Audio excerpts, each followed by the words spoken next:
जहां ये कुंभ जिस स्थान पर संगम है, 3 नदियां मिलती हैं, गंगा, यमुना, सरस्वती।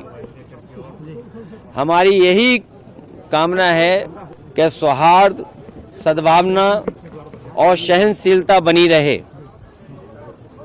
महाकुंभ के आयोजन में ये पौराणिक है कि बिना बुलाए और अपने आप सब लोग आते हैं।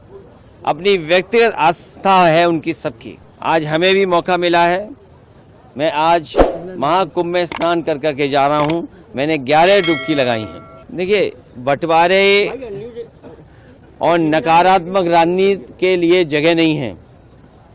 आज कुंभ का तो यही संदेश होना चाहिए, सकारात्मक संदेश होना चाहिए। और आज के दिन यही संकल्प हो कि जब कभी भी हमें याद आए कुंभ, तो हमें सौहार्द, सद्भावना और सहनशीलता हमेशा बनी रहे। बहुत बड़ा त्यौहार है। भारत देश के लोग कोने कोने में अलग अलग नाम से इस त्यौहार में शामिल होते हैं। उस दिन हरिद्वार में स्नान किया था और आज संगम में स्नान करने का मुझे मौका मिला है। देखिए, बुलडोजर चले नहीं चले, सरकार कैसे बचेगी? संकल्प यही है कि सौहार्द बना रहे, सद्भावना बनी रहे, सहनशीलता हो, और जो भी स्नान हो सहनशीलता के साथ स्नान होना चाहिए।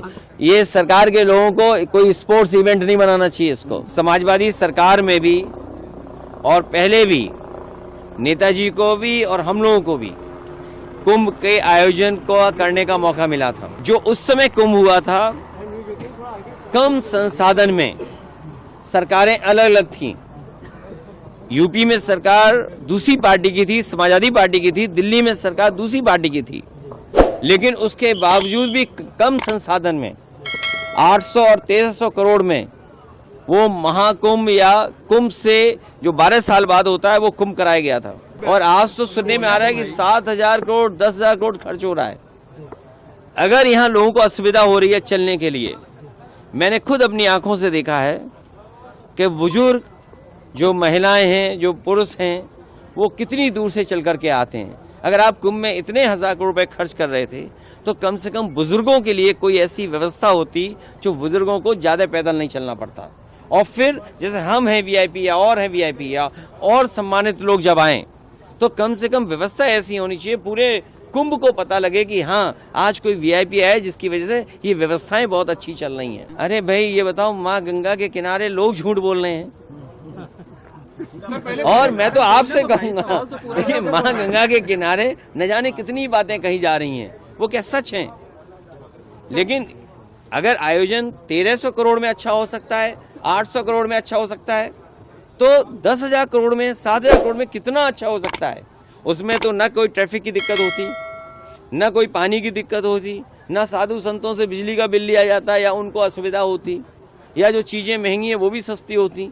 अरे, इतना कुछ हो सकता था 10,000 करोड़ में। और फिर तो दिल्ली की सरकार भी उनकी है और वो भी अर्थव्यवस्था कहाँ पहुँच रही है, तो 10,000 करोड़ और मांगने चाहिए। हमारी मांग है उत्तर प्रदेश सरकार को दिल्ली सरकार 10,000 करोड़ और रुपए दे, जिससे, हाँ, महाकुंभ के आयोजन के लिए, जिससे यहाँ की ट्रैफिक व्यवस्था अच्छी हो, बुजुर्ग हों, महिलाएं हों, बच्चे हों, उनको बहुत दूर से अपने सर पर, अपने कंधे पर सामान रख करके न लाना पड़े, कोई सुविधा हो जिससे यहीं पर आ जाएं। और साथ ही साथ दिल्ली सरकार जहां बजट दे 10,000 करोड़, और वहीं ये जो किला है वो भी उत्तर प्रदेश सरकार को दे दे, क्योंकि यहाँ परंपरा ये है कि लोग दान कर करके जाएं। महादानी सम्राट हर्षवर्धन, जो हमारा रिटर्न डॉक्यूमेंट है, जहां हमें पौराणिक महाकुंभ के बारे में या कुंभ के बारे में जानकारी मिलती है, वो सम्राट हर्षवर्धन से जुड़ी हुई मिलती है। वो यहाँ दान करने आते थे, पुण्य के लिए आते थे।